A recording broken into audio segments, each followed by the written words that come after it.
Pues vamos a dar comienzo a esta sexta sesión del seminario de la Asociación de Periodistas Europeos. Miguel Ángel, Juan, muchísimas gracias por permitirme intervenir como moderadora. Es siempre un placer participar con la Asociación de Periodistas Europeos porque plantean siempre seminarios súper interesantes, pertinentes para el trabajo que realizamos desde las instituciones europeas. Mi nombre es María Andrés, yo soy la directora de la Oficina del Parlamento Europeo en España y tengo el placer de moderar esta mesa de debate con tres expertos, verdaderamente expertos en temas de infraestructuras, protección de infraestructuras críticas en Europa. Antes de darles la palabra, me voy a permitir hablar 5 minutitos solamente para daros el contexto, porque me parece importante, de qué es lo que se ha estado haciendo en esta legislatura con respecto a estos temas a nivel legislativo. ¿Qué directivas ya existen? ¿Qué directivas se están tramitando o negociando y nos podrían afectar en los próximos años? Para luego ya aterrizarlo al terreno con la visión de cada uno de los expertos que esta mañana me acompañan. ¿A qué directiva hace referencia el programa de esta sexta sesión de las instituciones y otras infraestructuras críticas? En diciembre de 2008 se aprueba esta ley europea que tiene como objetivo la identificación por medio de un catastro de qué infraestructuras críticas existen a nivel comunitario en los 27 países, de forma que así se pueda coordinar entre los diferentes actores, tanto los Estados como los propietarios o los operadores de estas infraestructuras, el quién debe ser responsable de asegurar la seguridad de este tipo de infraestructuras, además de dar indicaciones para saber si una infraestructura debe ser considerada como crítica, el número potencial de víctimas, el impacto económico, el impacto público que podría tener un ataque. Y en el plazo de un año deberán los Estados miembros, según esta directiva que ya está en vigor, elaborar respectivos planes de seguridad. Sin embargo, hay otras dos directivas, y las voy a repasar muy brevemente, que también se han estado tramitando en esta legislatura y que llegan a completar un poco todo el tema de la lucha por la ciberseguridad y la ciberresiliencia. La ley de la ciberresiliencia, bueno, ¿y por qué son necesarias, ¿no? ENISA, que es la Agencia Europea para la Ciberseguridad, nos confirma con datos, con estadísticas muy interesantes cómo desde la invasión rusa en Ucrania se ha abierto una nueva era, una nueva etapa, cito textualmente, de la ciberguerra en Europa y afectando sobre todo todo tipo de ciberataques en la Unión Europea que suelen ir dirigidos a servicios e infraestructuras públicos locales, regionales, nacionales, como por ejemplo el sector sanitario, que sigue siendo el principal objetivo a día de hoy de los ciberataques en Europa. Los entes locales, además, están más desprotegidos normalmente. Por eso, la ley de la ciberresiliencia, una de estas dos directivas nuevas de tramitación que se adoptaron en el minuto de descuento de esta última legislatura, en el pleno de marzo por el Parlamento Europeo, se establecen requisitos de seguridad más rigurosos para los fabricantes, importadores y distribuidores de productos y servicios digitales, con una nueva legislación que afectará tanto al hardware como al software, a teléfonos móviles, sistemas operativos, webs, y donde los eurodiputados consiguieron, a través de enmiendas, ampliar la lista de dispositivos sujetos a esta legislación, como los sistemas para incluir los sistemas de gestión de identidad, los gestores de contraseñas, los lectores biométricos, los asistentes domésticos inteligentes y las cámaras de seguridad privada. Tanto esta ley, la ley de ciberresiliencia, que entraría en vigor 3 años después de su aprobación y que todavía debe ser tramitada por el Consejo en la próxima legislatura, como la ley de cibersolidaridad, están todavía, insisto, en tramitación.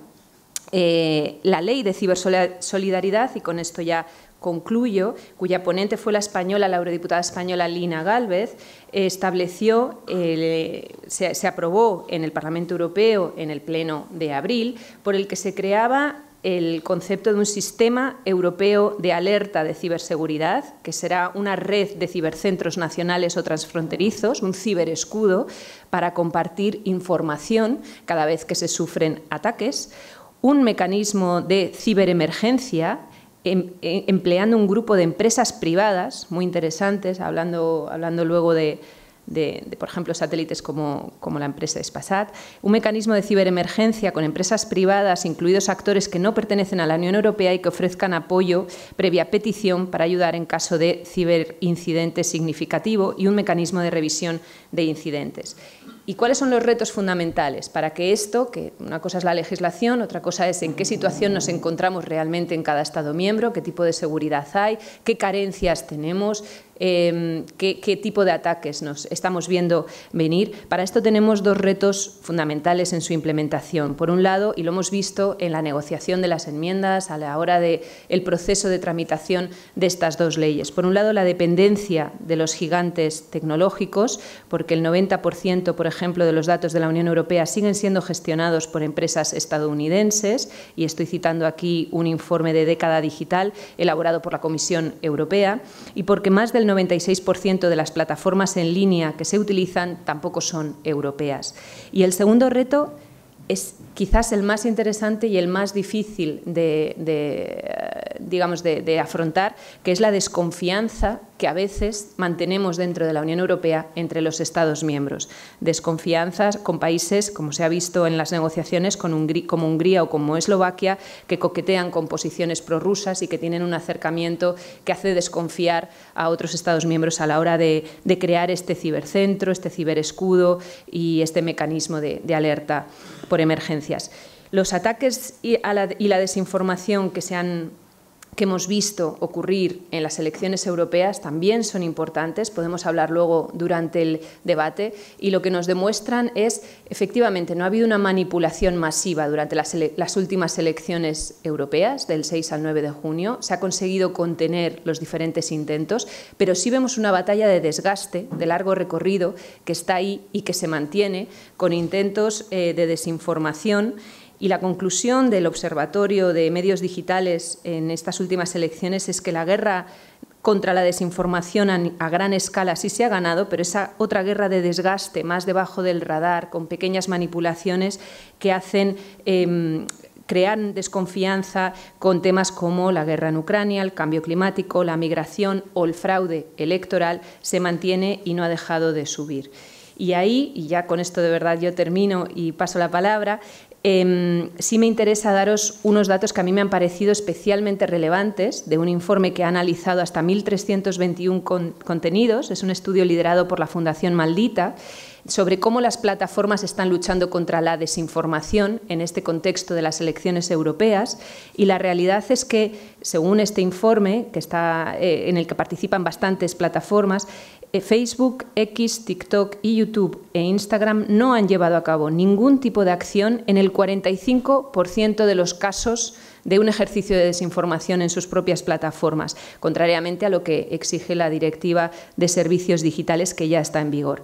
YouTube y X, antes Twitter, son las que menos acciones han realizado para mitigar los riesgos de la desinformación. Por el contrario, TikTok sí ha actuado en el 40% de los casos, Instagram en el 70% y Facebook en el 80% de los casos. Principalmente lo que hace Meta ha sido, en estas elecciones europeas, etiquetar aquellos contenidos que ha identificado para dar contexto, que pueden ser falsos o que pueden estar manipulados, las imágenes, y en el caso de TikTok borrar directamente las publicaciones de las que se sospecha o hay sospechas fundadas. Entre los temas en los que las plataformas han actuado menos se encuentra la migración. No hicieron nada el 57% de las plataformas cuando hay manipulación con respecto a este tema, o con la integridad de las elecciones. Un 56% no actuó en este tema. Así que nada, yo lo dejo aquí. Quería daros esas pinceladas europeas de qué se está haciendo también desde el Parlamento Europeo a la hora de legislar, qué es lo que vemos en la batalla contra la desinformación en momentos tan importantes para la defensa de la democracia como son las elecciones europeas. Y ahora sí, ya comenzamos a entrar en materia con nuestros tres expertos. Comienzo con el general Miguel Ángel Ballesteros, que me promete abstenerse a 10 minutos, casi 12, 13, vamos a ver si lo conseguimos, de exposición. Tiene un PowerPoint. Él es el exdirector de Seguridad Nacional, general de Brigada de Artillería, experto de Geopolítica y Seguridad y Prevención de Terrorismo. Ha sido doctor en Ciencias Políticas por la Universidad Pontificia de Salamanca, con su tesis titulada Metodología para elaborar una estrategia de seguridad nacional, y entre 2018 y 2023 ha sido director del Departamento de Seguridad Nacional, asesorando al presidente de Gobierno. Así que, Miguel Ángel, el micrófono es tuyo. Gracias. Muchas gracias, María. Bueno, en primer lugar, permítame agradecer a la Asociación de Periodistas Europeos la invitación un año más para compartir entre todos pues reflexiones sobre cómo lo que es el panorama que estamos viviendo. Teniendo en cuenta que vamos a hablar de infraestructuras críticas, pero que está aquí el director del CNPIC, del Centro Nacional de Protección de Infraestructuras Críticas, pues yo me voy a mantener en otro ámbito. Si soy capaz de darle a avanzar un segundito. No, es que no. No, ahí está. Ahí está. Bueno. Los militares ya se sabe, sin PowerPoint no somos nadie. Así que aunque hubo alguno que lo prohibió, al general McChrystal dicen que le cuentan que le pusieron una vez una slide con que parecía un plato de espagueti y prohibió durante un mes en Afganistán que nadie pusiera un PowerPoint. Bueno, pero volviendo a nuestro tema, vivimos en un mundo mucho más complicado del que teníamos hace 20 años. Nos movemos en 6 ámbitos: tierra, mar y aire, pero también en el ciberespacio, en el espacio profundo y ultraterrestre y en el espacio cognoscitivo del que nos hablaba ahora María, el ámbito de la desinformación. Y esos 6 ámbitos, sobre todo los 3 últimos, propician que aparezcan el empleo de estrategias híbridas. Estrategias híbridas que potencias, que no hace falta que sean primeras potencias económicas como antes, como pasaba a principios del siglo pasado, pueden desarrollar, pueden llevar a cabo acciones que, sin llegar incluso a provocar un gran número de mortalidad, a veces mortalidad cero, como pasó con la península de Crimea y Rusia en 2014, pueden alcanzar objetivos de ámbito geopolítico de grandes niveles con estrategias híbridas. Eso es lo que Rusia puso en marcha en 2014 y es lo que intentó poner en marcha en 2022. De ahí el nombre de Operación Militar Especial, que en ningún caso ellos creían que iba a desencadenar una guerra como la que ha habido. Bien, en esta guerra híbrida juegan un papel esencial, siempre lo han jugado, pero ahora juegan un papel mucho más relevante las infraestructuras críticas y las instituciones. Las instituciones, porque se trata de debilitar a esas instituciones, romper la cohesión de la opinión pública en torno a sus gobiernos, para de esa manera provocar en el ámbito cognoscitivo la rendición. Estados Unidos no perdió militarmente la guerra de Vietnam, la perdió en el ámbito cognoscitivo, cuando la opinión pública norteamericana dejó de apoyar la guerra cuando ya llevaban más de 50.000 muertos. Esa es lo que se busca hoy, es lo que se llama la doctrina Gerasimov. Como todo el mundo que está aquí sabe, Valery Gerasimov es el jefe del Estado Mayor Central de las Fuerzas Armadas rusas, y lo es, y es el que tuvo el éxito en Crimea, y es el que ha fracasado en Ucrania, pero al que no se le puede o es difícil relevar porque es el autor intelectual. Han relevado a Shoigu, al ministro de Defensa, pero no al autor intelectual de toda la operación. Bien, aquí los ciberataques, la desinformación, la energía usada como instrumento de guerra, como un instrumento clave en ese ataque híbrido, juegan un papel fundamental. Y juega también un papel fundamental las acciones en el espacio ultraterrestre. El tema de las comunicaciones hoy en el campo de batalla en Ucrania se juegan mediante los satélites. Ahí juega un papel muy importante Elon Musk con su Starlink. Pero no me voy a meter en ese campo, que tengo a Miguel Ángel Panduro a mi derecha, y de eso puede hablar él si lo considera. ¿Y qué podemos hacer frente a esto? Bueno, hay que proteger las infraestructuras críticas.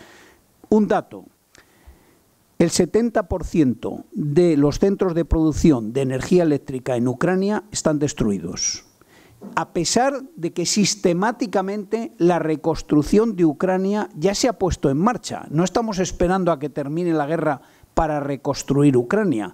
Se la está reconstruyendo permanentemente, precisamente en infraestructuras críticas y muy especialmente en la producción de energía eléctrica. A pesar de todo, el 70% está destruido. Y la forma de resolver o de intentar sobreponerse a este tema es mediante la protección de las infraestructuras críticas, utilizando la resiliencia. El tema de la resiliencia, si me da tiempo, lo explicaré brevemente qué se está haciendo, porque tanto la OTAN como la Unión Europea están dando permanentemente, han creado grupos de trabajo y están dando indicaciones, la OTAN sobre siete pilares que ha identificado, que son de mayor interés para la OTAN, y la Unión Europea en un ámbito más amplio. Es muy importante aquí la resiliencia económica. Se le ha intentado dañar a Rusia en su economía. Decía antes el general Dakova que Europa en sus sanciones tiene prohibido comprar petróleo y derivados del petróleo, no gas de Rusia, pero que hay otros países que lo han aprovechado para comprar petróleo más barato y vender a terceros. Y si uno mira las exportaciones de petróleo de Rusia antes de la guerra y ahora, pues no han bajado, son prácticamente las mismas, pero económicamente lo está vendiendo a menor precio. También la realidad es que tampoco al mercado internacional le interesa que se produzca una carencia de una parte muy importante de un proveedor que es muy importante en el global de la oferta de petróleo. Aquí otro aspecto fundamental es que las estrategias híbridas manejan aspectos de muy diferentes temas.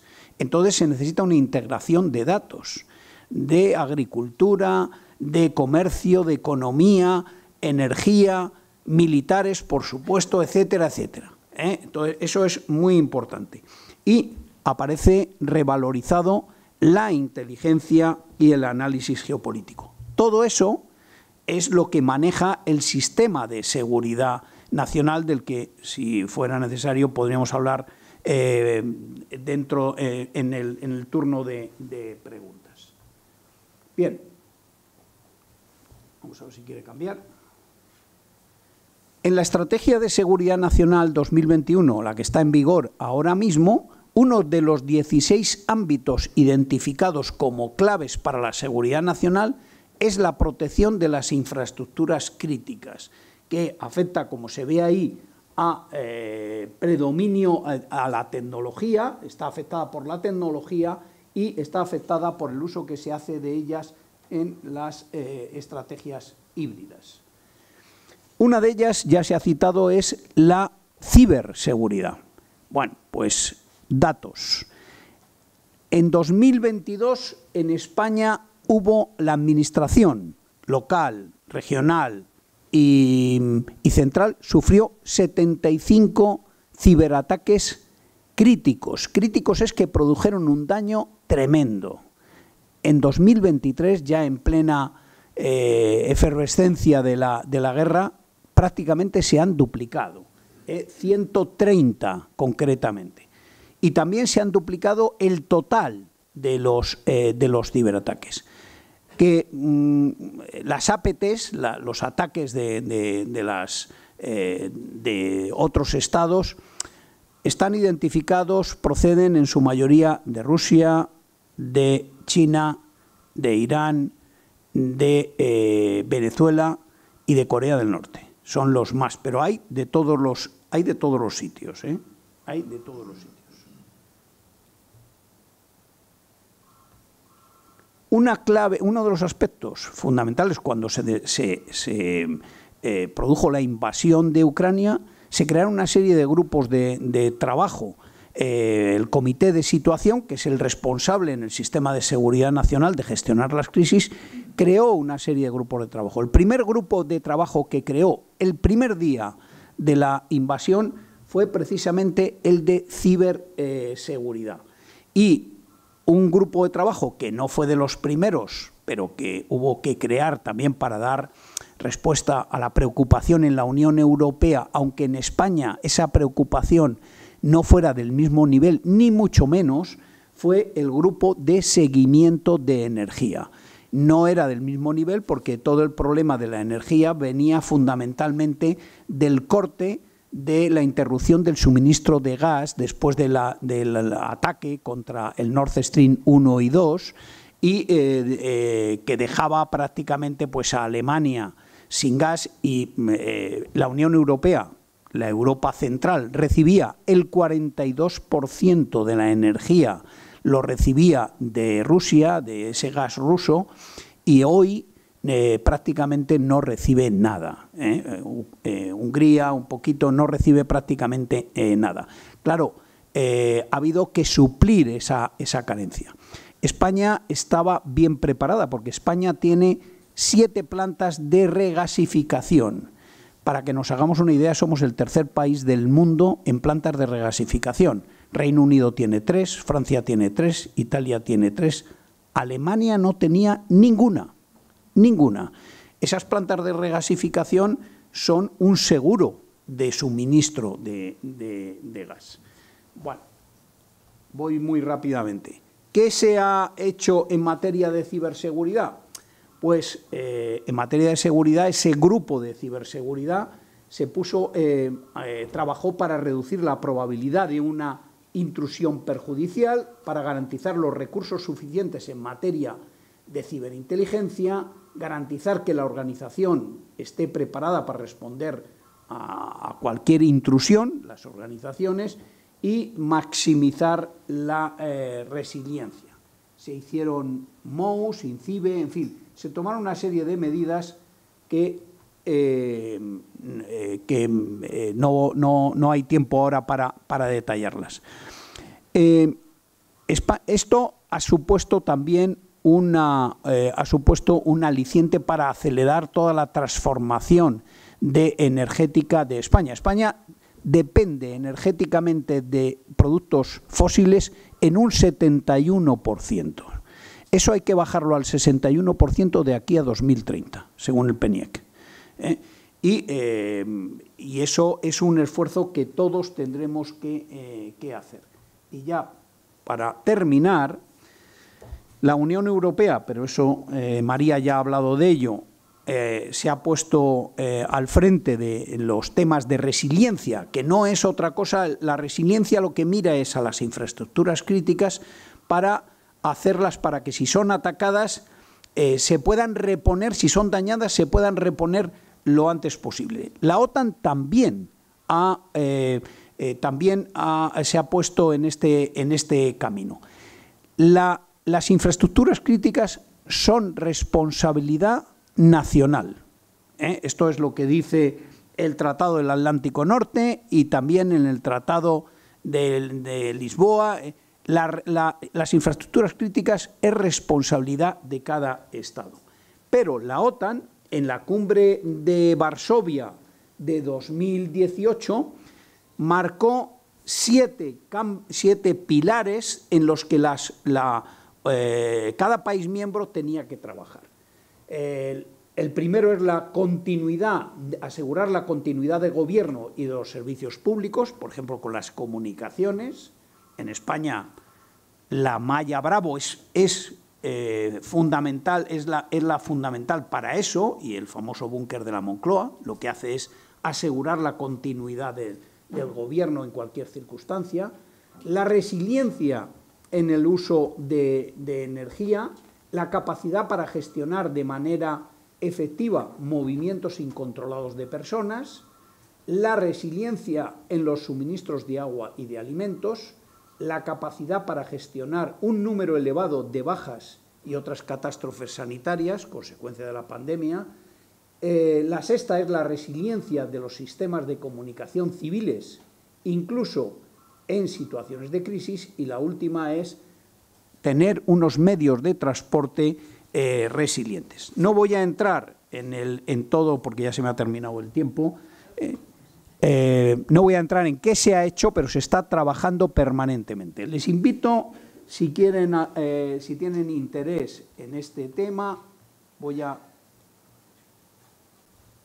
esa publicación. El Departamento de Seguridad Nacional ha publicado la resiliencia en el marco de la seguridad nacional. Repito, la resiliencia está enfocada a que las infraestructuras críticas estén siempre a salvo o se restablezcan urgentemente.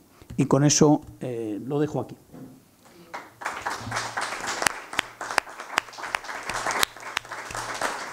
General, muchísimas gracias. Además, que has tenido al tiempo pactado, o sea que te lo agradezco, porque estoy segura de que luego vamos a tener un debate con muchísimas preguntas por parte de los demás del público. José Luis Pérez Pajuelo, buenos días. José Luis, eres el director del Centro Nacional para Protección de Infraestructuras Críticas, comandante de la Guardia Civil, Teniente coronel de la Guardia Civil, perdón por el gazapo aquí, licenciado en Derecho, claro, es que esto lo tenía que haber sometido yo aquí a aprobación antes, licenciado en Derecho y grado en Administración y Dirección de Empresas, ha desempeñado su carrera profesional en distintos ámbitos de la seguridad hasta su incorporación en la Secretaría de Estado de Seguridad, donde actualmente, como hemos dicho, es director del Centro Nacional de Protección de Infraestructuras Críticas, CNPIC, de la Secretaría de Estado. Así que nada, tienes entre 10 y 15 minutos, José Luis. Gracias. Muchas gracias, María. Agradecerte esta amable introducción y también a la organización por invitarnos a estar aquí, pues dar un poco nuestro punto de vista de todo esto que está sucediendo a día de hoy, no solo en la Unión Europea, también con OTAN en el marco de la producción de infraestructuras críticas, que, como ya ha señalado el general, tan importante o vital es, ¿no?, para la continuidad de nuestra sociedad tal y como la conocemos, ¿no? Pues realmente el complejo panorama que a día de hoy vivimos con las amenazas actuales, todo lo que está relacionado con la producción de infraestructuras críticas se ha vuelto un objeto, como decía antes, de especial y de vital importancia, ¿no? Sobre todo teniendo en cuenta que desde hace ya, pues yo creo que desde la primera versión de la Estrategia de Seguridad Nacional, se ha incluido, ¿no?, como una de esas amenazas o como uno de esos retos, ¿no?, y objetos de estudio para hacer que todo siga funcionando como debe ser, ¿no? Hablando de datos, precisamente, hace poco más de un año encarga el equipo del centro un estudio acerca de cómo habían impactado toda esta materia de producción de infraestructuras críticas en la guerra que hasta entonces, ¿no?, había mantenido Ucrania, el conflicto bélico Ucrania con Rusia, y el resultado. Obtuvimos resultados muy interesantes, pero quería compartir con ustedes dos de ellos que creo que sí que reflejan un poco la realidad de todo lo que estamos viviendo, ¿no? En primer lugar, si bien es cierto que el ámbito de la producción de infraestructuras críticas, el nacimiento parte de un contexto en el que lo importante, pues, era estar convenientemente protegido ante amenazas de naturaleza humana como el terrorismo o el crimen organizado, ¿no? Sí es verdad que ahora ese espectro se ha ampliado, hasta tal punto que, precisamente, como repito, uno de esos resultados que arrojó el informe era que en todas las infraestructuras estratégicas, bueno, no quiero decir infraestructuras críticas porque, bueno, esto es una cuestión también que muchas veces cuando lo leo, ¿no?, en los medios de comunicación me sorprende, porque las infraestructuras críticas no se sabe cuáles son. El Catálogo Nacional de Infraestructuras Estratégicas está declarado como secreto por acuerdo del Consejo de Ministros el año 2007, por lo tanto, hablar de infraestructuras críticas puede ser quizá erróneo, ¿no?, pero sí estratégicas, ¿no?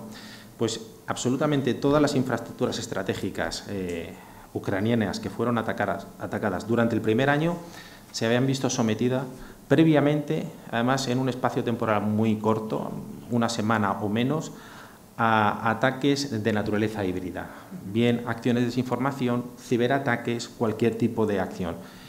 Y inmediatamente habían sido atacadas de naturaleza física para tener como resultado o bien la inutilización de la infraestructura o su completa destrucción, incluso en varias ocasiones cuando el objetivo no había sido cumplido en esos términos. Este dato es importante. Y el segundo es que más de un tercio de todos los objetivos que se habían habían, digamos, se habían marcado la hoja de ruta por Rusia, más de un tercio fueron infraestructuras estratégicas, ¿no? A mí me sorprendió porque son muchos, ¿no? No solo estamos hablando del ámbito militar, sino también del ámbito civil. Pero es que hace menos de 2 meses tuve la oportunidad de reunirme con el homólogo del general Ballesteros, de su Departamento de Seguridad Nacional, por decirlo de alguna manera, la verdad es que su nombre era complejo en ucraniano, y con el director del centro, su centro parecido al nuestro homólogo, y me confirmaron los datos. Efectivamente, esto había sido la tónica en el primer año de guerra. Por lo tanto, yo creo que eso pone en valor la necesidad de proteger este tipo de infraestructuras, porque además de ese más de un tercio de infraestructuras estratégicas, la mitad de ellas habían sido instituciones gubernamentales, entendiendo como instituciones gubernamentales a las que hace referencia la mesa, ¿no? O sea que son muy importantes. ¿Pero por qué son importantes las infraestructuras, las instituciones gubernamentales, ¿no? Pues por la propia esencia conceptual de la propia definición, ¿no? Este tipo de infraestructuras desempeñan las funciones esenciales para el funcionamiento del país, y además es que son responsables de la prestación de servicios básicos, como decía. La educación, la salud, independiente de que haya transferencias, o sea, algunas competencias transferidas, pero al final la educación, la salud, incluso la propia seguridad y la justicia está en manos de ese tipo de infraestructuras, ¿no? Por lo tanto, cada una de estas funciones, que es vital para el funcionamiento ordenado y eficiente de la nación, se convierte en objetivos muy atractivos para todos aquellos actores, ¿no?, que pretenden, pues, digamos, hacer daño en cualquiera de los ámbitos en los que estemos hablando, desestabilización de un país, o incluso para conseguir obtener sus intereses propios, ¿no? Con ello, pues, refiero, pues, a organizaciones criminales que eran las que estaban puestos en el foco en la primera parte, ¿no?, en el inicio de todo este marco de protección de infraestructuras críticas. Y en este sentido, y en el marco de los conflictos bélicos, efectivamente se han convertido en objetivos cruciales para obtener lo que pueden ser llamadas victorias estratégicas, ¿no?, que no dejan de ser, pues, aquellas que pueden poner el final a determinadas etapas de un conflicto bélico, ¿no? Y las razones por las que estas infraestructuras o estas instituciones públicas son objetivos prioritarios radica en 3 aspectos fundamentales. Como digo, la interrupción de estos servicios esenciales, que son los que proveen, desde las que se proveen estas infraestructuras críticas, que eso además impacta de una manera directa en la degradación de la propia seguridad nacional, que depende en gran medida, como decía, en ser capaces de articular procedimientos, comunicaciones para mantener a un Estado seguro, ¿no? Y luego tiene otros componentes que no son quizá tan operativos, pero que sí que tienen un impacto muy importante en la sociedad, que es el impacto psicológico y simbólico, ¿no? Ese en el que en el ámbito del mundo de la empresa se llama reputacional, ¿no? Eso es fundamental porque atacar una institución gubernamental envía un poderoso mensaje a la sociedad, ¿no? Ser capaz de destruir una infraestructura que es considerada por tu Estado como crítica o vital no deja de poner de manifiesto la capacidad que tiene un tercero de hacer daño a un país, y eso mina la confianza de la sociedad y de la población en un Estado. Y luego también en este ámbito no tan operativo, no tan físico, también tenemos el aspecto de la desestabilización política y social que puede producir la destrucción o la utilización de este tipo de activos estratégicos o vitales, ¿no? Al comienzo de este marco se trabajaba fundamentalmente en amenazas de naturaleza, como digo, antagónicas de tipo terrorista o de crimen organizado, pero ha evolucionado. Como ha referido el general, ahora ya no se habla de protección de infraestructuras críticas, se habla de resiliencia. Y esto precisamente también viene dado por ese abanico de nuevas amenazas y riesgos a las que tienen que hacer frente. Amenazas como las que había comentado antes, amenazas híbridas, ataques cibernéticos, si bien incluso pueden formar parte de este conglomerado, ¿no?, de este concepto de amenaza híbrida. También los ataques físicos hay que considerar, esa guerra de la información, que las instituciones son blanco también de este tipo de campañas, el espionaje o la amenaza interna. Fundamentalmente, además, desde hace ya más de un año llevamos estudiando este tipo de amenaza y llegamos a la conclusión de que es una de las más importantes, ¿no? Más importantes relacionadas con las otras, ¿no? La amenaza interna, los conocidos como insiders, son elementos muy dañinos y es una amenaza muy peligrosa. Pero es que además, en ese concepto ahora de resiliencia y derivado de las instrucciones, ¿no?, que se recogen en esa Directiva Europea de Resiliencia de Entidades Críticas, que se aprobó a finales del 2022, 2557, habla de otro tipo de amenazas que son realmente complejas de estudiar e incorporar en los análisis de riesgos, que son las amenazas relativas con el cambio climático y aquellas amenazas endógenas a la propia naturaleza. O sea, es complicado introducir esos elementos en un análisis de riesgos global, holístico, para de ahí obtener puntos de mejora. Pero es lo que demanda y eso ha complicado muchísimo este marco de actuación. Pero en cualquiera de los casos está ahí y hay que recogerlo. Está claro que esa es la línea que ha venido Europa a marcar y nosotros pues la recogeremos y estamos trabajando en ello, en la transposición de esa norma, que ya tiene un texto más o menos cerrado y veremos cómo resulta, ¿no? Es complicado, pero veremos cómo resulta.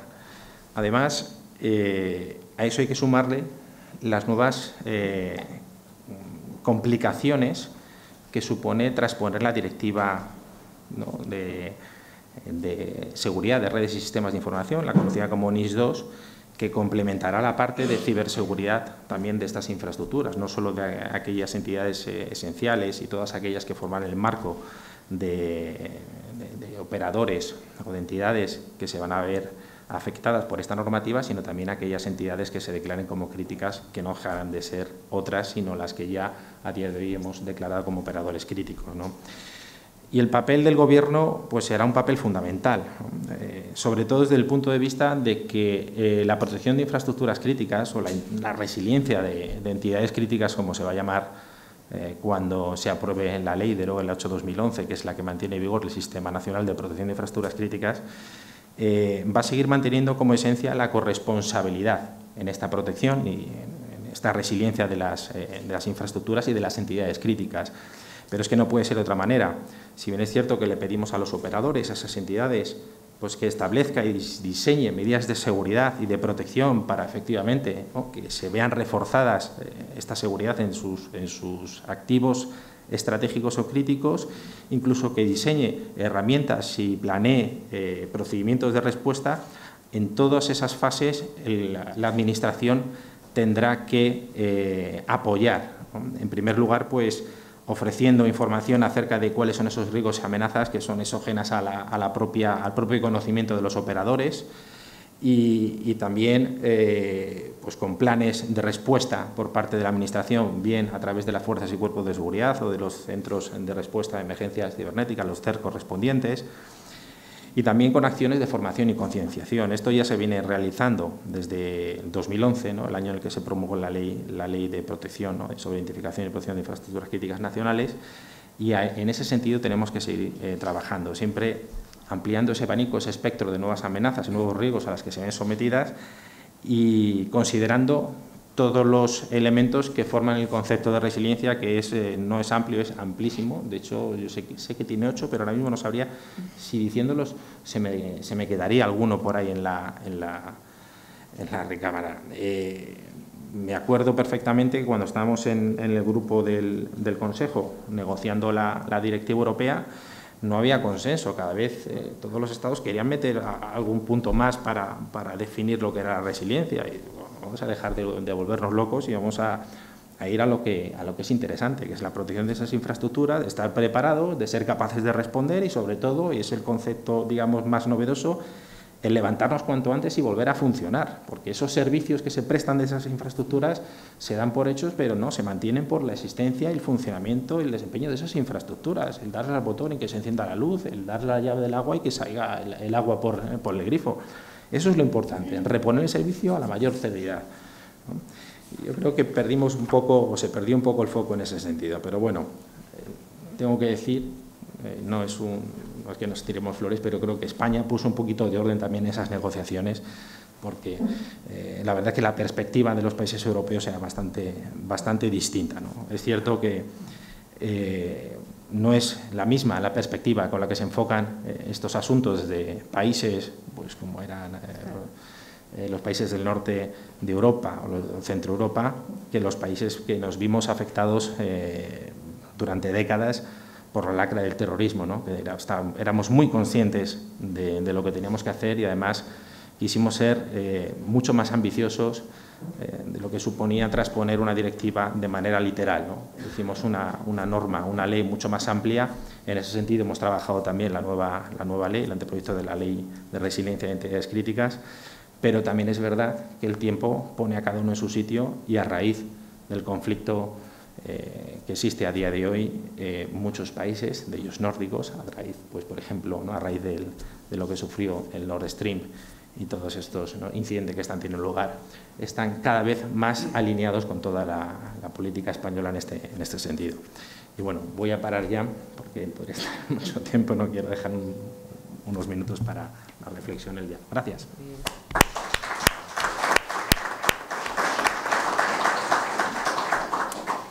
Pues muchísimas gracias, José Luis, y vamos a concluir con el último de los expertos antes de comenzar el debate, Miguel Ángel Panduro, consejero delegado de Hispasat. Él es ingeniero de telecomunicaciones por la Universidad Politécnica de Madrid, diplomado en alta dirección por el IES y en el curso de Defensa Nacional por el CSDEN. Está en posesión de la Gran Cruz del Mérito Militar, fue elegido ingeniero del año 2011 por el Colegio Oficial de Ingenieros de Telecomunicación. Desde octubre de 2019 ocupa el cargo de consejero delegado de operador de satélites Hispasat. Adelante. Pues muchas gracias y, como no, vaya por delante mi agradecimiento a la Asociación de Periodistas Europeos, cabezada por Miguel Ángel. Aunque no lo parezca, porque acabo de llegar corriendo y me voy en cuanto acabe, siempre es un placer volver a mi tierra. Yo soy toledano, de un pequeño pueblo de Toledo, y por lo tanto me hace mucha ilusión el venir casi cada año a participar de estas jornadas. Y siendo manchego y hablando de infraestructuras críticas y habiendo oído, por cierto, a tener el honor de compartir esta mesa con el general Ballesteros y con el teniente coronel Pérez Pajuelo, que me trae a la memoria muchas cosas, porque en el año 2007, cuando se decreta la creación del CNPIC, yo entonces era consejero delegado de ISDEFE, y ISDEFE fue uno de los instrumentos que nos vimos comprometidos a ayudar a la propia Administración en la creación del propio Centro Nacional de Protección de Infraestructuras Críticas. Y luego, habiendo estado pues, liderando por sus compañías como Hispasat y Hispasat, que no andamos muy lejos de ser al menos una infraestructura estratégica, pues me voy a focalizar en aquello que creo que es el motivo de mi presencia aquí. Dentro de las líneas que marcan las infraestructuras críticas, hay una especial que habla del espacio exterior, ¿no? Y por lo tanto, pues permítanme que yo les hable de mi libro. Es cierto que en los últimos tiempos el espacio está de moda, ¿no? Hasta no hace mucho, el acceso al espacio casi era algo exclusivo de los Estados. O sea, necesitábamos la inversión de los Estados para poner en marcha programas y proyectos que se situaran allí.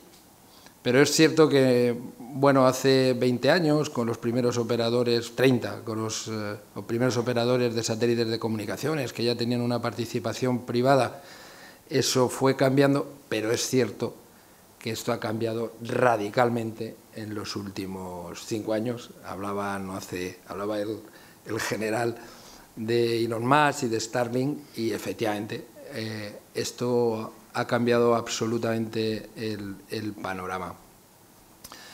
Ha cambiado el panorama y tiene muchos efectos, porque impacta en digamos, en la industria tradicional, que estábamos gestionando este tipo de impactos, porque para que se hagan una idea, en los últimos 2 años se han lanzado más satélites que en los últimos 57, que en el 67 se lanzó el primer Sputnik. Es verdad que cuando hablamos de satélites podemos decir que yo tengo un vehículo, bien, pues puedo tener una moto o puedo tener un tráiler, ¿no? Y no es lo mismo una moto que un tráiler.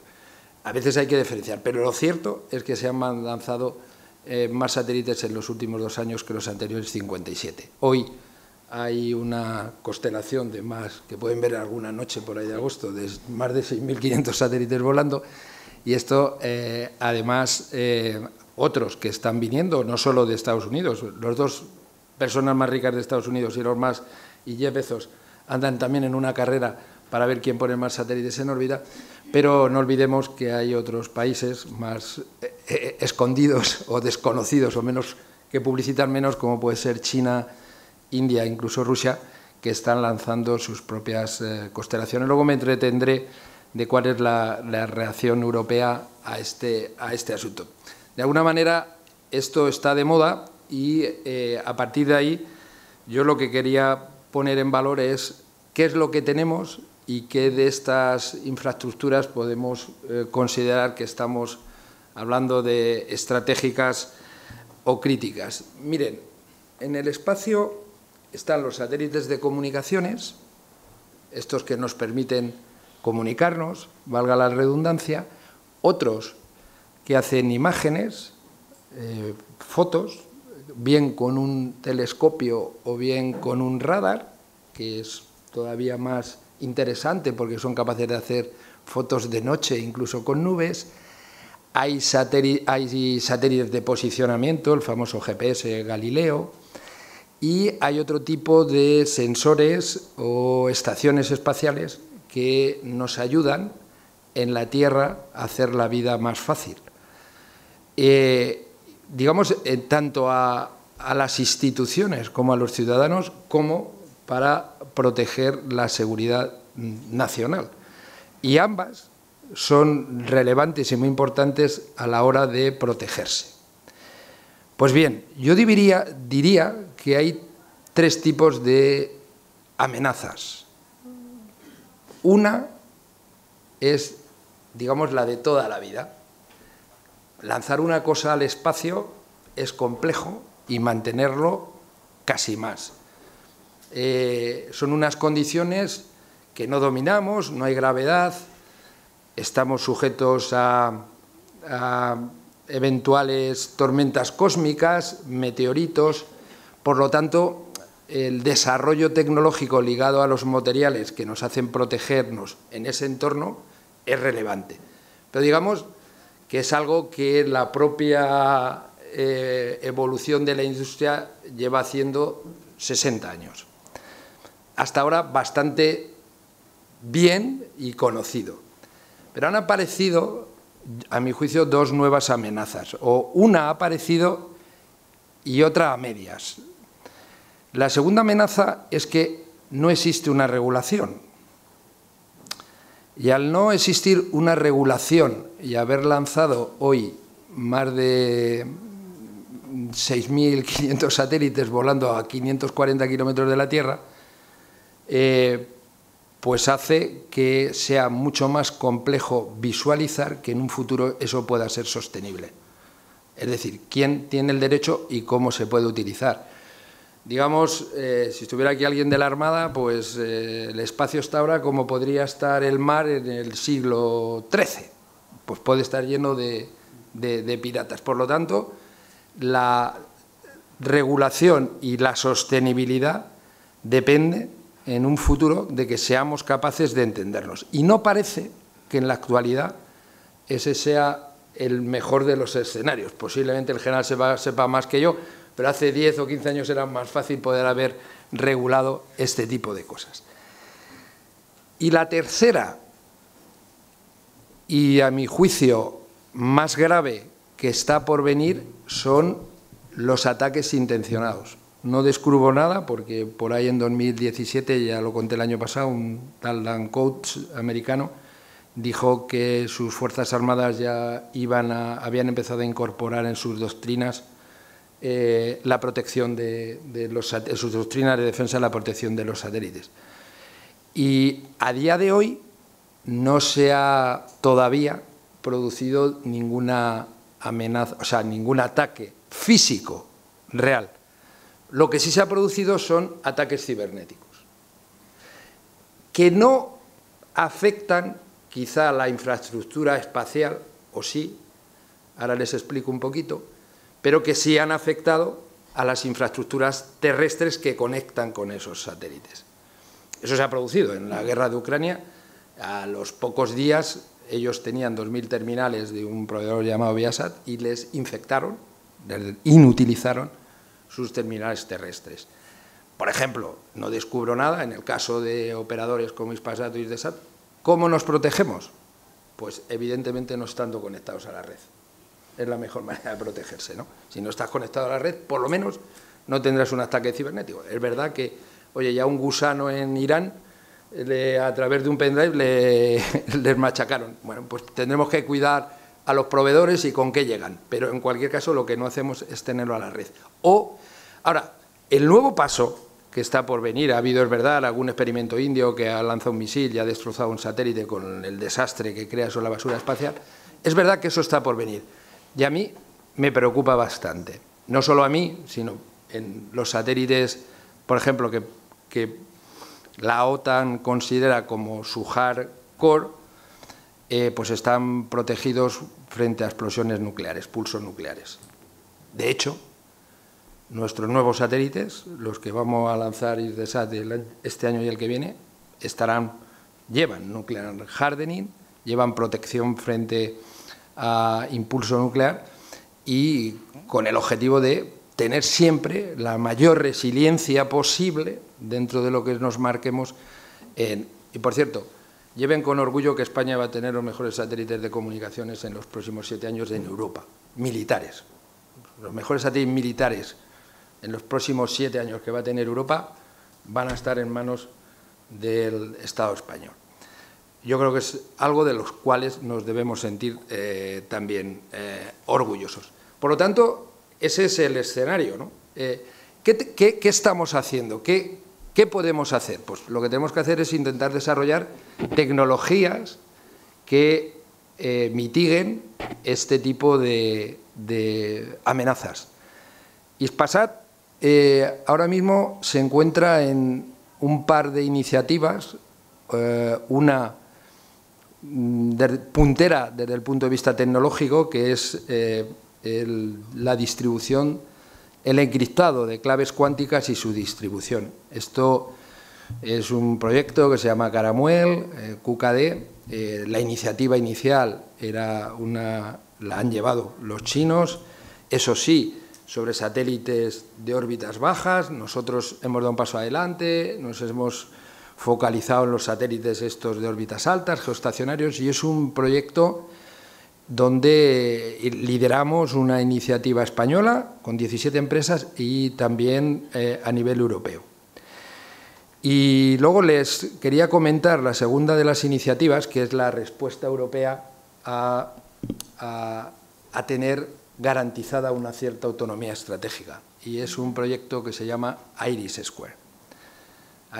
IRIS Square es un proyecto de billions de euros que ha lanzado la Comisión, lanzó una licitación, la ganó un consorcio que se llama Space Rise, pero bueno, lo componemos con 2 fabricantes, Airbus y Thales, en Europa, y 3 operadores, SES y Eutelsat y Hispasat. Y yo aspiro a que seamos un instrumento de nuestro Estado, porque esto no va de un consorcio industrial y de una iniciativa comercial. Es verdad que el paraguas que la adorna es una financiación público-privada, una mayor parte de fondos públicos, y nosotros los operadores tendremos acceso a una operación comercial privada, pero creo que el impacto que va a tener, porque en realidad lo que supone IRIS Square es una reacción, insisto, a este despliegue europeo.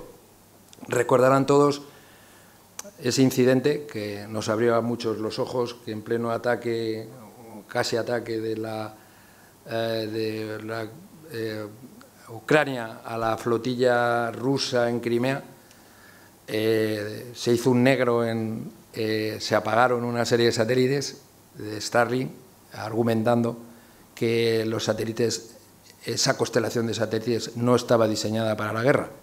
Bueno, no estaba diseñada para estar la guerra hasta que el Departamento de Defensa americano decidió que estuviera preparada para la guerra y pagara, ¿no? O tuviera un contrato. Esto, evidentemente, es algo que abrió los ojos, y Europa debe tener sus propios instrumentos para garantizar esa autonomía estratégica. Esto será una infraestructura estratégica, crítica, que además ayudará al desempeño de otras infraestructuras críticas y del funcionamiento de sus instituciones, que es fundamental. Porque imagínense un apagado, que ese es otro rol de los satélites, ¿no? Cuando otras infraestructuras de comunicaciones son atacadas y dejan de funcionar, o sin ser atacadas hay un desastre natural, la alternativa a ella es la solución satelital. Por eso muchas veces también somos el backup de otras soluciones de comunicaciones. Por lo tanto, bueno, hay que seguir trabajando en el desarrollo de tecnologías que ayuden a mitigar esas amenazas, y la vocación de Hispasat es, pues, efectivamente, defender esa visión a nivel de Estado. Así que con eso me callo y a sus preguntas.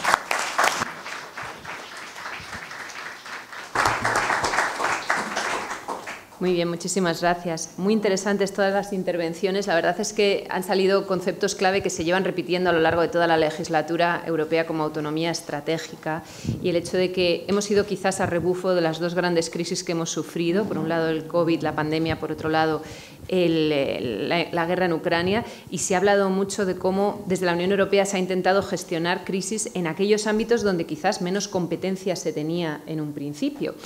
Por ejemplo, en temas de sanidad, la política sanitaria está claro que corresponde a los Estados miembros, o correspondía hasta el inicio de la pandemia, y por supuesto la política de seguridad y defensa siempre hemos ido arrastrando los pies, intentando mejorar la coordinación de alguna manera de esa política de los 27 Estados miembros, pero sin una verdadera ambición de una política de seguridad y defensa común.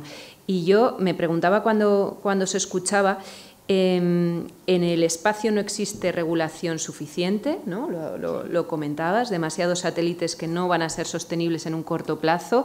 En los ámbitos de infraestructuras críticas sí parece que ha habido bastante regulación desde la Unión Europea, por lo menos con el NIS 2, con las directivas de ciberresiliencia, prevención de ciberataques, etcétera. ¿Dónde están las carencias? ¿Qué no estamos sabiendo ver? ¿Dónde están las carencias para una respuesta coordinada desde la Unión Europea? ¿Y cuáles deberían ser las prioridades en los próximos 5 años en esta legislatura que comienza? Lanzo esta pregunta. ¿Dónde no lo estamos haciendo lo suficientemente bien? Antes de pasar al público para responder. ¿Quién quiera recoger ese testigo? Sí, pues yo mismamente, con el permiso de general y de Miguel Ángel, se están haciendo cosas precisamente orientadas a una respuesta coordinada y eficaz para este tipo de situaciones que se pueden desencadenar cuando alguna de las infraestructuras estratégicas críticas europeas sean atacadas, pero siempre desde una perspectiva de un impacto transnacional. De hecho, durante la presidencia europea española del Consejo Europeo, España obviamente lideró e impulsó un documento, un plan director conocido como Blueprint de Infraestructuras Críticas, que vino de una recomendación del Consejo para hacer precisamente eso, hacer que las instituciones europeas se pusieran al servicio, ¿no?, de una crisis, de una posible situación de crisis, y a partir de ahí se coordinaran respuestas eficaces en esta materia. La verdad es que durante nuestra presidencia el documento prácticamente se finalizó. Existían algunos puntos de discrepancia, fundamentalmente venían pues de Francia y de algún país que secundaba su posición respecto a compartir información clasificada, ¿no?, entre los distintos actores, y fundamentalmente el miedo venía también precisamente por OTAN. Era curioso, ¿no? pero efectivamente los estados que forman parte de la Unión Europea no son los mismos que los estados que forman parte de la OTAN, ¿no? Y en esas diferencias es donde se producían los elementos de roce para la consecución de ese documento. Pero está solucionados esos aspectos en las últimas reuniones que hemos mantenido en Bruselas. El documento verá la luz y trata precisamente eso, ¿no? Del uso de herramientas que ya existen. Tampoco se trata de duplicar ni generar un exceso de gasto, ¿no?, a las instituciones, sino aprovechar esas herramientas de coordinación en materia de gestión de crisis que tiene la Unión Europea para dar respuesta coordinada y eficaz a todas estas situaciones, ¿no? Entre ellas pues las que utilizan, por ejemplo, los mecanismos de la Unión de Protección Civil, el UPCM y otros relacionados con este ámbito. Entonces yo creo que hemos estado trabajando mucho tiempo y de manera muy intensa en este sentido, y veremos que tendremos por lo menos documentos y procedimientos, protocolos en muy poquito tiempo. Sí, gracias. Y, bueno, yo quiero dejar claro que no es que sea un amante de la regulación. Yo creo que hay sectores... Cuando empezamos a regular, bien, ya estamos aquí con la regulación europea. No soy un amante de la regulación porque incluso a veces... bueno, hasta cierto punto creo que beneficia la competencia, pero si te pasas de regular, al revés acaba cargándotela. Pero en cualquier caso, creo, primero, que esto es un tema que es global. O sea, no es algo que solo la Unión Europea pueda resolver. Pero evidentemente sí la Unión Europea debe liderar como tal, como Unión Europea, un proceso de regulación internacional. De forma que hasta ahora prácticamente teníamos un modelo de first come, first serve, o sea, de alguna manera del primer llegado, primer servido. Pero eso, cuando estábamos hablando de elementos discretos, de pocos satélites, bueno, todo el mundo de una u otra manera podíamos tener acceso. Ahora esto no va a ocurrir. Y si esto no va a ocurrir, voy más allá, puede incluso afectar a la competencia en el futuro. O sea, yo creo que la Unión Europea tiene que poner el foco y atención en este asunto. Sí, únicamente recordar que el espacio está desmilitarizado según las normativas internacionales, pero la realidad no es esa. La realidad es que hay tantos satélites de uso, bueno, ahora suelen ser duales ya, pero hay tanto, empezaron con los satélites militares y ahora son satélites duales. Y cada vez hay una preocupación mayor. Y hay cosas que no habían entrado nunca en las infraestructuras críticas, por ejemplo, los cables submarinos. Y ahora, desde que pasó lo del Nord Stream con los gaseoductos, pues ahora, y luego Finlandia le han destruido cables submarinos, ahora la preocupación por los cables submarinos es muy importante. Y un país como España, que tiene 2 archipiélagos y es un país marítimo con mucha costa, pues nosotros los cables submarinos, España es un país muy importante en materia de cables submarinos. Hasta el punto que la OTAN ha nombrado a un general alemán para que busque la forma, primero saber qué hay, qué infraestructuras hay, y segundo, cómo se protegen, que no es un tema menor, porque el cable sale de la costa y a las 12 millas ya, pues ya no tiene protección formal sobre el tema. Incluso en tus 12 millas es complicado, pero bueno, y ya ha pasado, ya ha habido problemas en ese tema. Muy bien, pues muchísimas gracias. Vamos a pasar ya a las preguntas. Tenemos un primer interviniente por allá. Os voy a pedir que os identifiquéis. Buenos días, Alfonso Abella, desde temas marítimos navales. Pasando a un ejemplo muy concreto, descendiendo del espacio a nivel del mar, en España, hablando de infraestructuras críticas, hablando de suministros energéticos, hablando de gas ruso.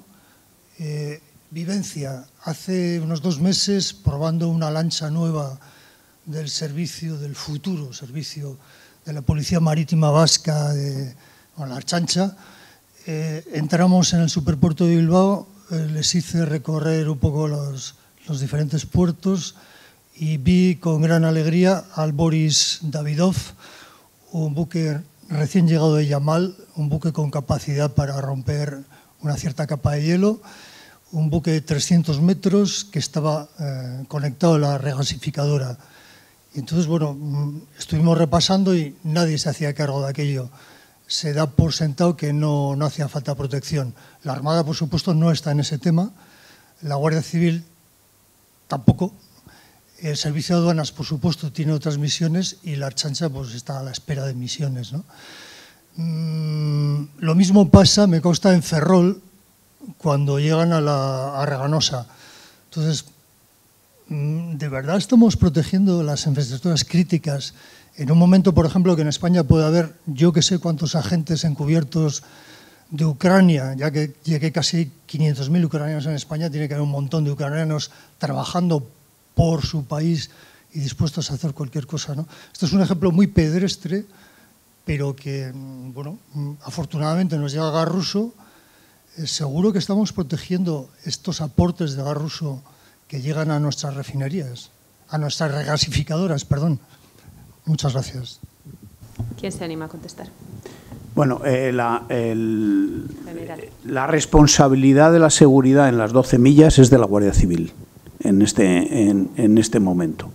Y sí están protegidas las 7 plantas regasificadoras, pero bueno, yo hasta ahí puedo llegar.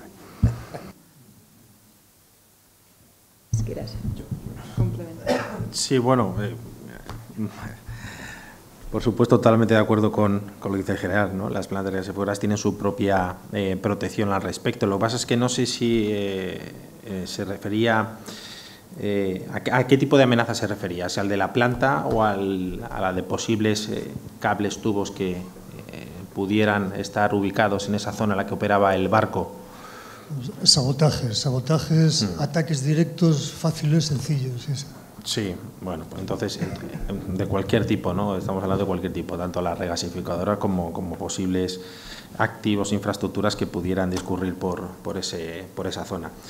Las regasificadoras y otras muchas infraestructuras tienen planes de protección y seguridad, pero sobre todo tienen planes de respuesta. Es decir, los planes de seguridad no disponen que tengan una seguridad 24 horas al día, estar totalmente protegidas. Tienen que funcionar de una manera normal y tienen que dar servicio de una manera normal a los ciudadanos. Tampoco se puede proteger como si fuese una caravana real, ¿no? Una escolta real. Pero luego, aparte, yo vuelvo a incidir en el concepto, lo que he comentado al principio, nada más empezar la intervención. Además, yo creo que es un foro muy adecuado, teniendo en cuenta que nos encontramos entre medios de comunicación. Es que la gente erróneamente piensa que todo aquello que es importante es infraestructura crítica, y hay una diferencia muy grande, ¿no? El Catálogo Nacional de Infraestructuras Estratégicas, tiene aproximadamente unas 4.000 entradas, ¿no? Un listado de unas 4.000 infraestructuras, pero solo un 15% de ellas son críticas. Es decir, solo sobre esas se diseñan planes de actuación y de respuesta por parte de las fuerzas y cuerpos de seguridad, bueno, y también Fuerzas Armadas, que también están implicados en la protección de algunas infraestructuras críticas a demanda del Ministerio del Interior. Por lo tanto, hablar de que si a una infraestructura crítica o no determinada se le está dando una suficiente seguridad o protección, yo creo que tampoco es del todo correcto. No hay que caer en el error de pensar que una infraestructura crítica, por mucho que parezca importante, es crítica, porque no tiene por qué serlo, ni siquiera siendo una infraestructura crítica extraordinariamente importante. A lo mejor tiene alternativas, o los impactos que se generan de su destrucción no tienen la consideración, no llegan a tener la consideración de crítico. Pueden a lo mejor causar un daño económico al operador muy grande, pero a lo mejor no al Estado. Por lo tanto, también hay que reflexionar sobre esa cuestión, ¿no? No hay que, digamos, dejarse llevar muchas veces, ¿no?, por todo lo que leemos ni por todo lo que escuchamos, y, por supuesto, tampoco por lo que vemos, porque detrás normalmente de toda esta situación de normalidad, pues muchas veces a lo mejor hay despliegue de los servicios de información, de la Guardia Civil o de la Policía, que están permanentemente informando, ¿no?, intercambiando en ese eje que es fundamental para nosotros, ¿no?, en esa colaboración público-privada, informando a los responsables de esas infraestructuras: oye, pues hay un problema por aquí, o aunque esto parezca una amenaza, no lo es, está controlado. Es decir, no hay que dejarse llevar, ¿no?, ni alarmarse por este tipo de cuestiones que muchas veces sí que están, ¿no?, controladas. A veces no, Pero la mayoría de las veces, en el caso de que sean infraestructuras críticas, sí que están controladas, podemos decir. Gracias. Siguiente pregunta, teníamos una por allí. Sí, vamos a ver, dos cosas rápidamente. Primero, en el programa, en la presentación de esta sesión, se habla de proteger no solo las infraestructuras físicas o tecnológicas tal como las conocemos, sino también que también deben incluirse la protección a instituciones que constituyen los pilares de los Estados de Derecho y, por tanto, objetivo preferente de esos ataques. Me gustaría saber si se ha progresado algo en esa línea, si hay alguna previsión. Y segundo, tuve la ocasión de visitar con el alto representante para la política exterior y defensa de la Unión Europea, o sea, con Josep Borrell, el centro de satélites que tiene su base en Torrejón de Ardoz. Y allí pude ver con qué detalle y con qué autonomía llegaban imágenes, en este caso de la guerra de Ucrania, ¿no? Se podían ver, contar, digamos, los cadáveres que había en una calle, y en fin, era muy llamativo.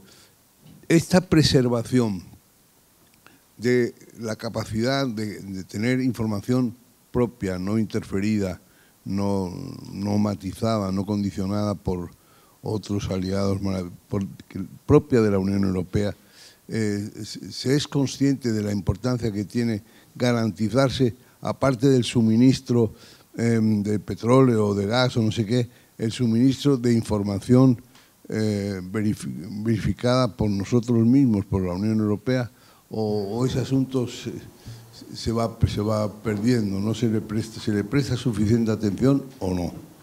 Hay solo una frase para intervenir, Miguel Ángel, cuando efectivamente ocurrieron la matanza en Bucha, creo que fue, de cadáveres, que se decía que si había sido del lado ucraniano, del lado ruso, había que confirmar cuántos días. Borrell, en un acto con periodistas, no sé si estabas tú allí, estableció de una manera bastante espontánea e imprevisible que a partir de ese momento Ucrania tenía derecho a acceder a todas las imágenes por satélite del centro de satélites de Torrejón de Ardoz, cuando no existía ningún acuerdo firmado, ningunas bases, y aquello supuso, bueno, seguro que los que me acompañan en esta mesa lo conocen mejor, pero sí recuerdo el ataque casi al corazón que tuvo la agencia de satélites de Torrejón de Ardoz para de repente convertir en proveedor de imágenes a un país sin que hubiera ningún tipo de acuerdo ni de criterios de seguridad. En fin, que se han tenido que improvisar muchísimas cosas a lo largo de estos años para responder a la invasión en Ucrania. Yo creo que se han hecho muchas cosas muy bien, pero que actuamos muchas veces un poco impulsados por los acontecimientos, casi más que con un plan estratégico ya previsto de este tipo de incidencias. Pero bueno, es la sensación que yo tuve con este incidente. Sí, bueno, la Unión Europea tiene el Copernicus, que lo usa para temas de catástrofes. Por ejemplo, hizo muchísimas imágenes de seguimiento del volcán. Pero luego los países miembros, cada uno tiene sus propios satélites de observación en el espectro óptico, radar, como decía Miguel Ángel, o infrarrojo. Y generalmente se comparte, se establecen acuerdos, se comparten, y el centro de satélites de la Unión Europea recibe información de muchos satélites, también de fuera de la Unión Europea, porque son imágenes que se compran y se venden. La ventaja de tener tus propios satélites es que lo programas y dices, quiero a qué hora va a pasar este satélite por tal sitio, pues quiero una imagen de esa, no quiero una imagen histórica, quiero una imagen de hoy, de cómo están las cosas hoy. Respecto a lo que tú preguntabas sobre cómo se protege la administración, he puesto, no me ha dado tiempo antes a ponerlo, algunos de los planes de resiliencia que hay que afectan a diferentes temas, a energía, etc. Y hay uno que es el de resiliencia de la administración, que es fundamentalmente protección de datos y ciberseguridad. Debo decir que el Plan Nacional de Ciberseguridad, que se aprobó, si no recuerdo mal, en 2022, está dotado con 1.000 y pico millones de euros. Eso es muchísimo dinero.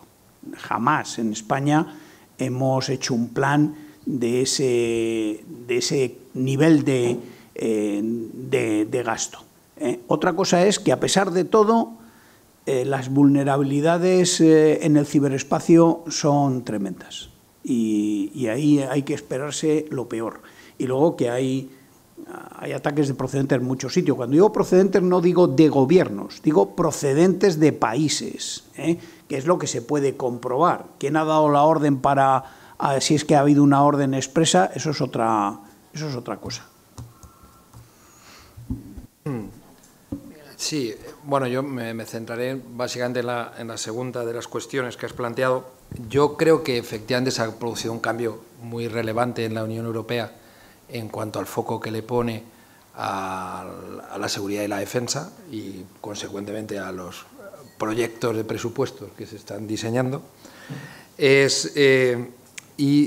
Ahí la Unión Europea diseña sus propias capacidades y también aspira a utilizar algunas capacidades de sus Estados miembros, ¿vale?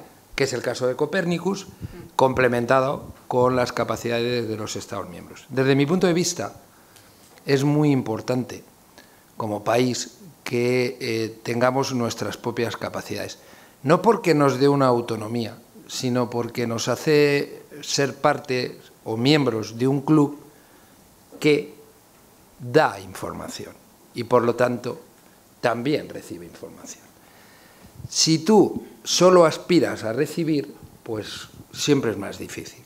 Entonces, España, en este momento, pues tiene un satélite que se llama Paz, que además tiene una curiosa historia. Quizá a los periodistas os guste.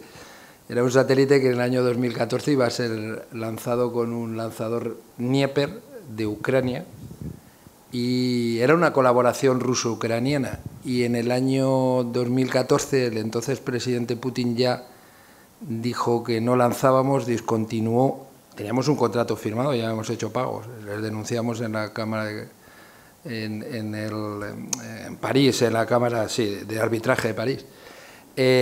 Y tuvimos que irnos a lanzar a otro sitio. Bueno, básicamente acabamos lanzando desde California con un Falcon 9 en el año 2018.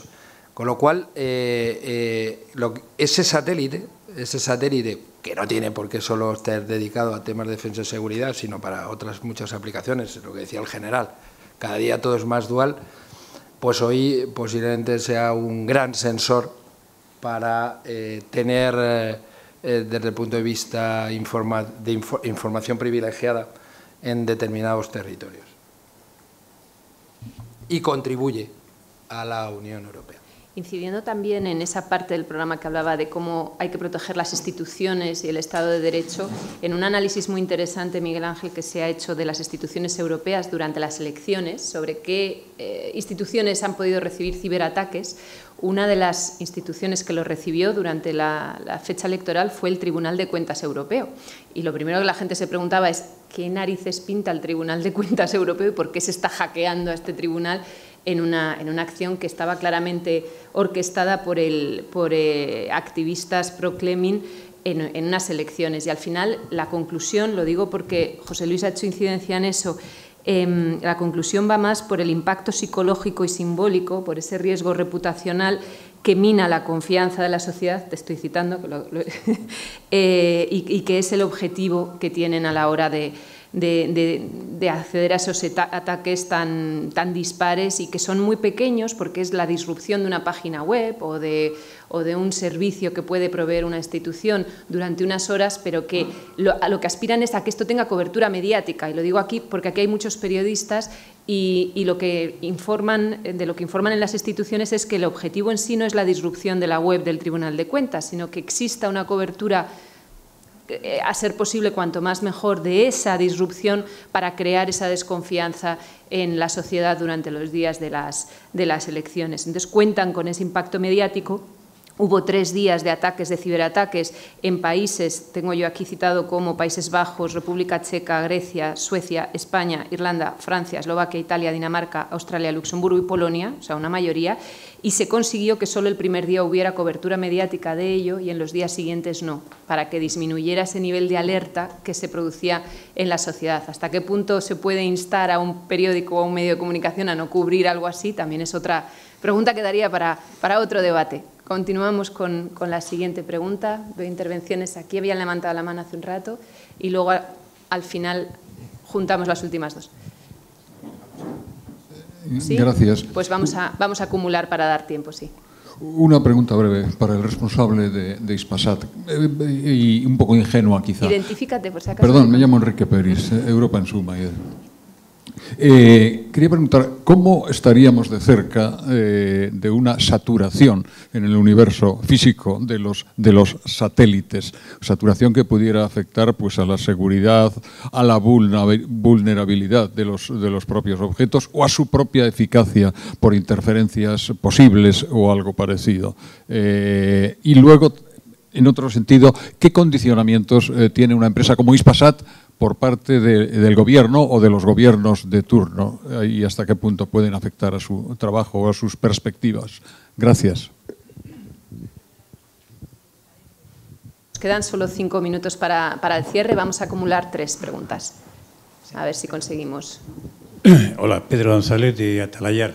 De lo general a lo particular, ¿qué nivel de preocupación o de despreocupación tiene España y la Unión Europea en general por el flanco sur y en concreto, pues bueno, pues en las relaciones de seguridad o el nivel de seguridad entre, bueno, a propósito de Marruecos, de Argelia y las consecuencias que ha habido y naturalmente, bueno, pues cuando nos encontramos a lo mejor con un gobierno que está insistiendo en que jamás han sido unas relaciones tan maravillosas las que goza entre Madrid y Rabat.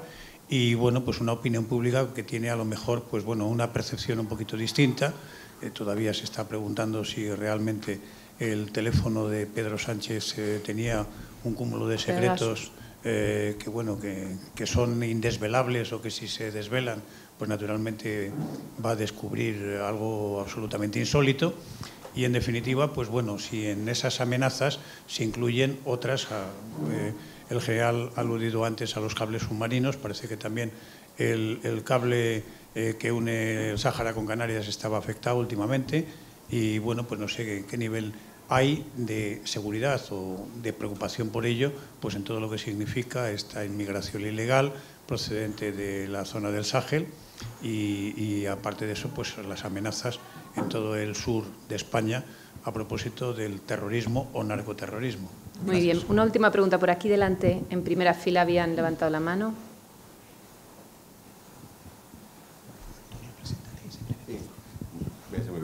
Antonio Ramos, yo no soy periodista, soy diplomático.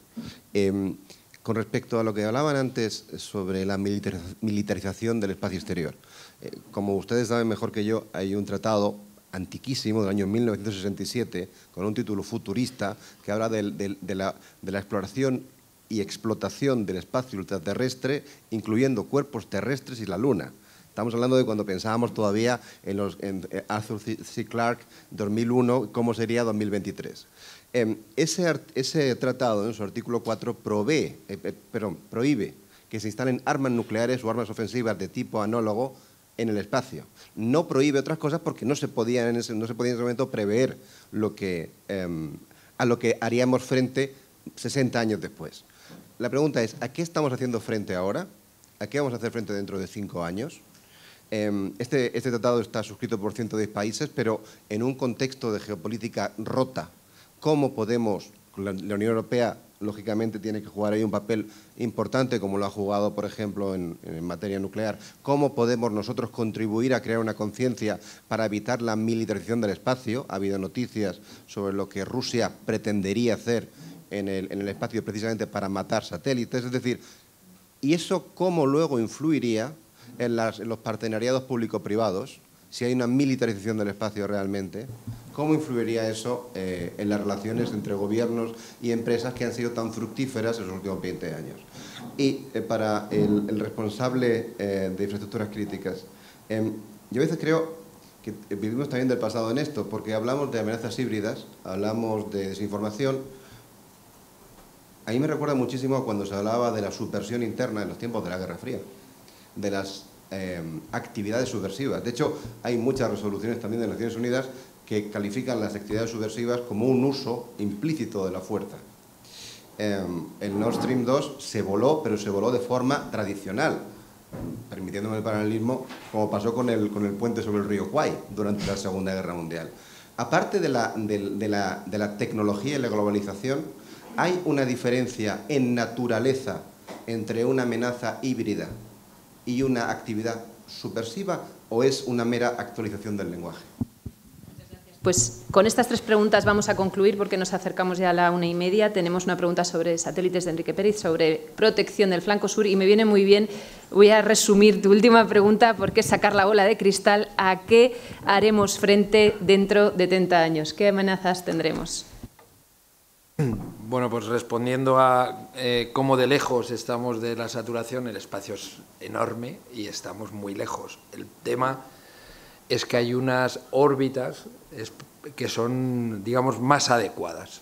Y en esas órbitas más adecuadas, pues efectivamente depende del número que se despliegue, pero, por ejemplo, en la que está Starlink hoy, pues hay una seria amenaza de que si llega a poner en servicio los 16.000, pues haya huecos para algunos otros más, difícilmente.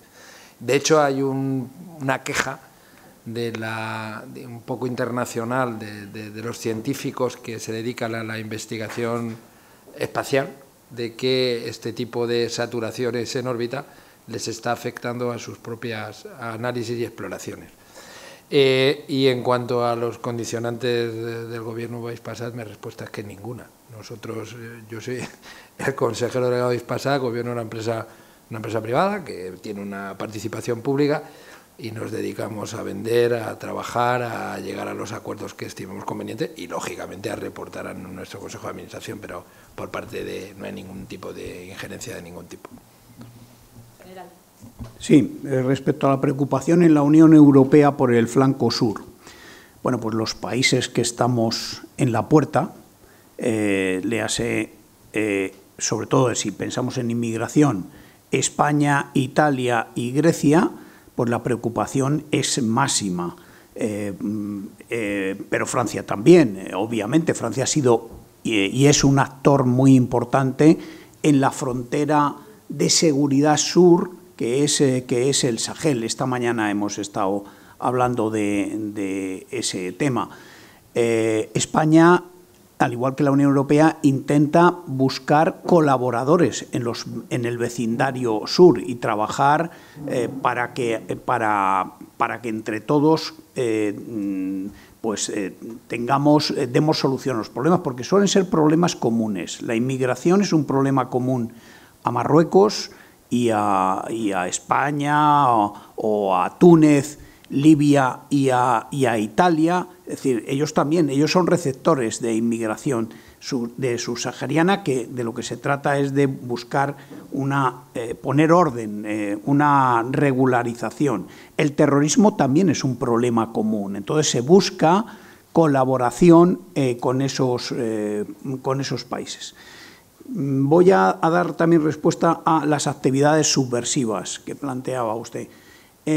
A ver, es verdad, el KGB en los años 50 ya tenía un buró, un despacho dedicado a actividades subversivas, y hoy pues también lo tiene. Pero claro, las diferencias son abismales. Es que hoy las redes de comunicación... Entonces se trataba de comprar influyentes personas que escribían en los periódicos o que ocupaban cargos de responsabilidad. Es que hoy, con las redes sociales, esto es todo mucho más fácil. El espacio en aquellos tiempos no jugaba un papel tan relevante, hablo de los años 50. La energía, las interconexiones energéticas no estaban como están hoy día. La globalización como tal no existía. La globalización como tal nace con Internet y nace en el año 89, prácticamente de la mano de la caída del muro de Berlín. Si no, a lo mejor hubiera habido dos globalizaciones, pero una como hay ahora, no. Hay una diferencia, yo diría, enorme entre la situación de los años 50 con lo que hoy estamos viviendo, con las amenazas híbridas. Nos enfrentamos hoy a una situación mucho más complicada, a eso que llaman los americanos el mundo VUCA, ¿no? Volátil, indeterminado, incierto, complejo y ambiguo. Esto es mucho más complicado. Y último minuto pues para nada, José Luis, por supuesto, de cierre. Reforzar el mensaje que ha lanzado el general Ballesteros, con el que obviamente estoy totalmente de acuerdo. Y no es que sea una evolución, ¿no?, del significado, ¿no?, de subversión a amenazas híbridas, sino que el concepto de amenazas híbridas efectivamente se ha adaptado a la nueva realidad, que es mucho más compleja, de entornos BANI, o sea, entornos VUCA, BANI, SMART y todo lo que queramos, con los que ahora, ¿no?, estos que estamos ya cansados de oír todo el día. Pero efectivamente es una adaptación no del lenguaje, sino de la situación, de la realidad.